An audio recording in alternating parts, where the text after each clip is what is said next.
children to draw a scientist, and research shows that even today they're likely to portray someone old, male, wearing a white coat and pebble glasses, the ultimate nerdy professor. Science is still often perceived as hard, difficult, even boring. But one teacher is on a mission to bring science alive through practical work.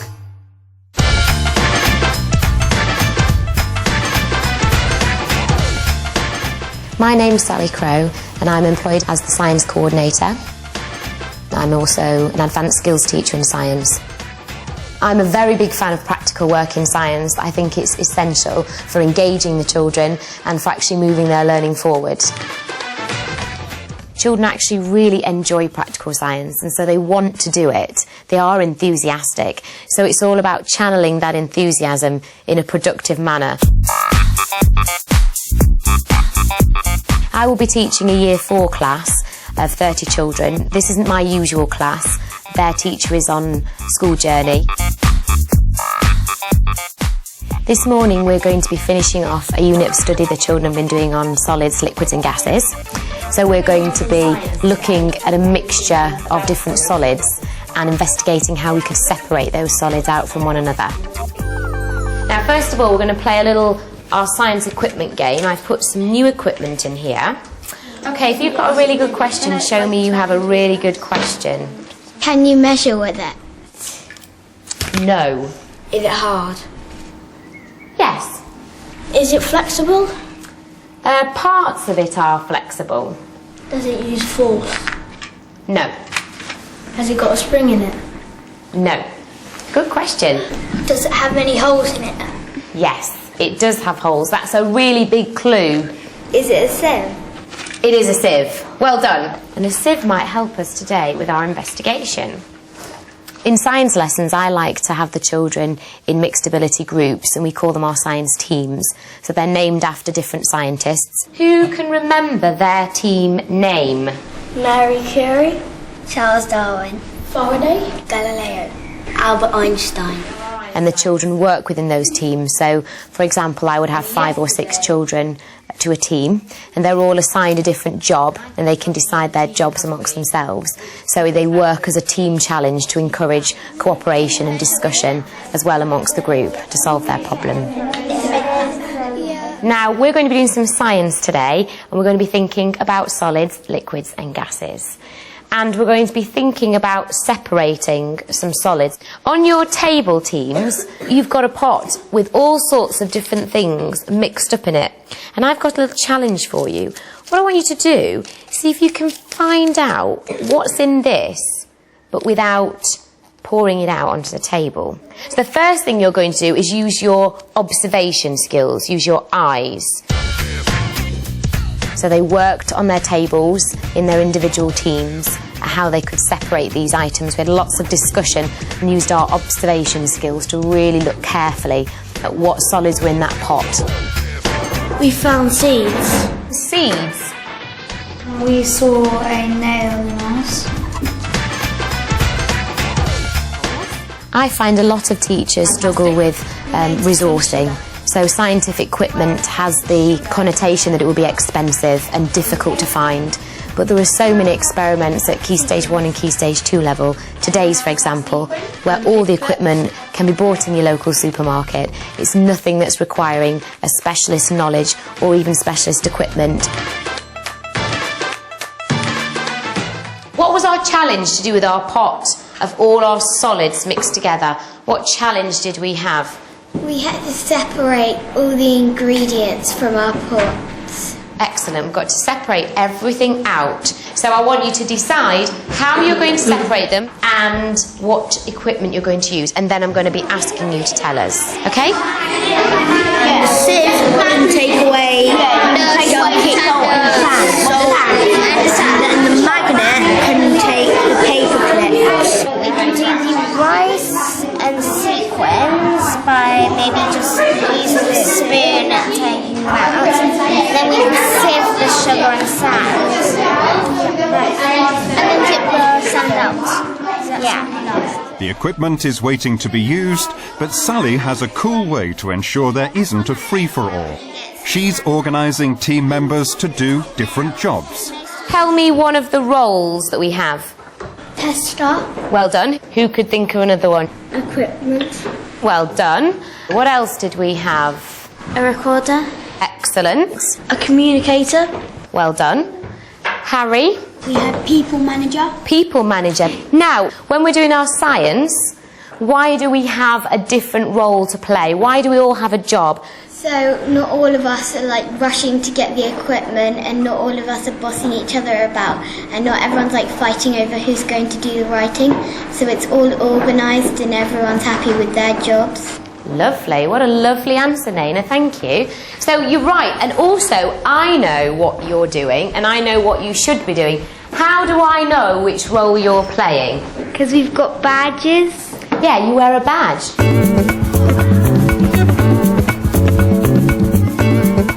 I've put some equipment out on the equipment table, but I haven't said that you have to have certain bits. I'm going to let you have a little bit of a choosing time. So, equipment people, are you ready?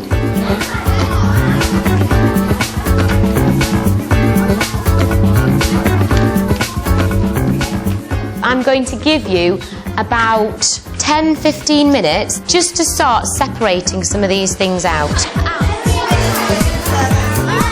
The practical work poses a lot of risks because you've got all this potential for children to be moving around the classroom a lot. There's lots of equipment out that could get damaged, spilt, spoiled, and I can really understand that there's quite a pressure and a fear to keep the children in one place controlled, whereas obviously with practical work it opens up a lot of opportunities for misbehaviour, for not concentrating and for being off task. No, we haven't actually separated it yet.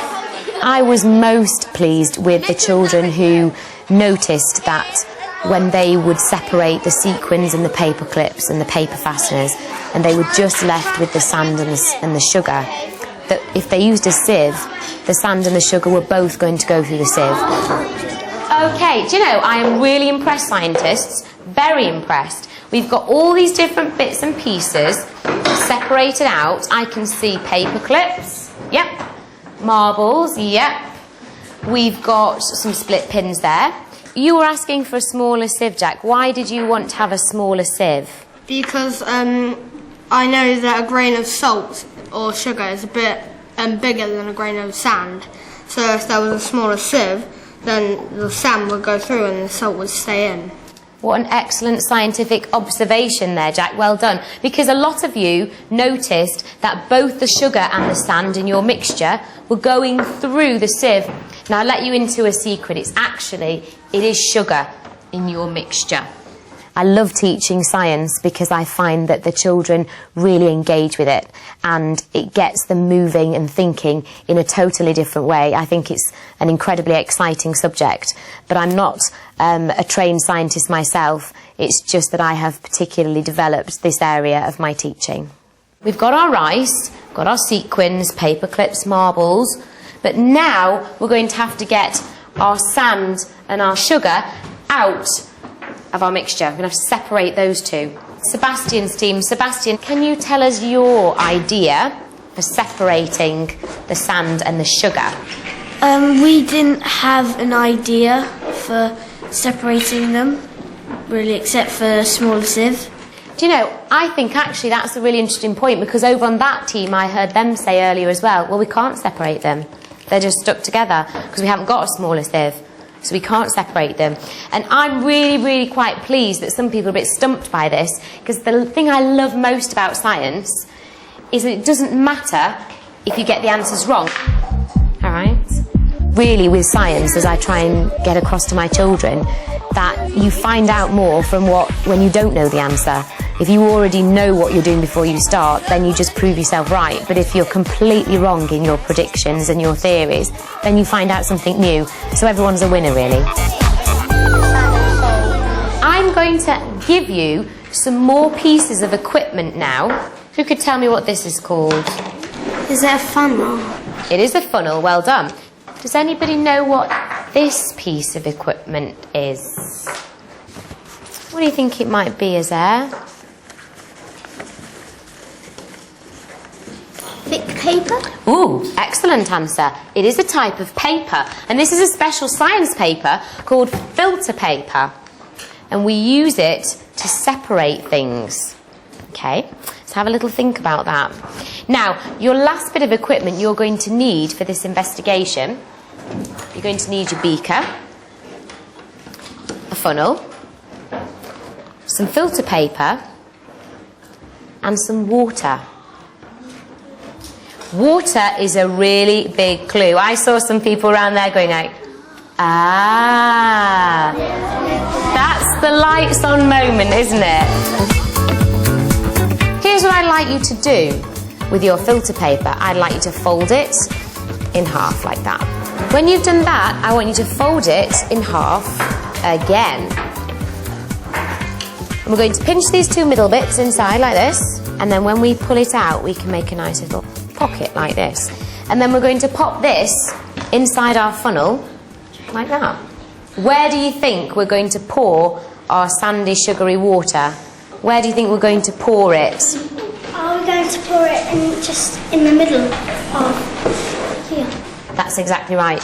When you've done that, you're going to pour it just in the middle through here. I think it doesn't matter how long you've been teaching, you still get that buzz when the children get that buzz. And you can get that through teaching practical science and letting the children get involved. You get those moments where the kids come in, they're fired up, they're excited. And as a teacher, we do want that in our classes. We do want to feed off that enthusiasm of the children. Okay, so we've got most of our solution of sugar and water. We put it through our filter, so we're left with the sand in the filter paper. Now, I've asked some tables to think about how they would get the sugar back out of the water. This table had a really interesting idea which I would like them to tell you about. We thought that you might be able to freeze it, because sometimes when you freeze a liquid, it turns into a solid. This sort of lesson is really handy for showing up misconceptions in children's understanding. For example, talking about separating the sugar and the water, some of the children suggested that you would freeze this solution because they knew that freezing made a liquid into a solid. So they figured if we freeze it, we'll end up with sugar again. Did anyone come up with another idea about how to get that sugar out of the water? You can heat it. What would heating it do to the liquid, Aaron? Maybe it would evaporate it. What does it mean if a liquid evaporates? It means that a liquid turns into a gas. Excellent. So if we evaporate the water, if we turn it into a gas, what do you think is going to happen to the sugar? Will it be left on its own? It will be. Excellent. Well done. So we can separate our sugar from our water by evaporating the water. Okay? So that we're left with just the sugar. Now, who can spot a good place in the classroom and they could point to it to show us a good place to leave water to dry up? My message to teachers would be just to really give practical science a go.